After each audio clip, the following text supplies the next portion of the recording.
Welcome to Penrose Learning, where we make understanding easy. Getting a keyboard and mouse connected to your PS5 Slim can really change how you play. It's especially great for certain games, like first-person shooters or strategy titles, offering more precise control.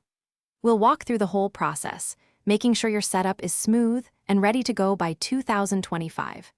It's an easy upgrade that many players are now embracing for their console gaming. The simplest way to connect your keyboard and mouse is by using wired USB devices. Just plug your keyboard into one of the USB ports on the front or back of your PS5 Slim. Do the same for your mouse. Your console will usually detect them right away, allowing you to navigate menus and sometimes even play supported games without any extra steps. If you prefer a wireless setup, Bluetooth is your friend. First, make sure your keyboard and mouse are in pairing mode. Then, on your PlayStation 5 Slim, head over to the Settings menu.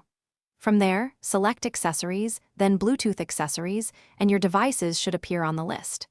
Just select them to pair, and you'll be ready to enjoy cable-free gaming and navigation. While direct connection works for many games and system navigation, some titles might not offer full native keyboard and mouse support. For these, or for competitive play needing very specific configurations, you might consider a third-party adapter. These devices can translate keyboard and mouse inputs into controller signals, expanding your options. Always check adapter compatibility with your games for the best experience. Once connected, take some time to fine-tune your settings. Jump into a game and adjust the mouse sensitivity and customize keybinds to suit your playstyle.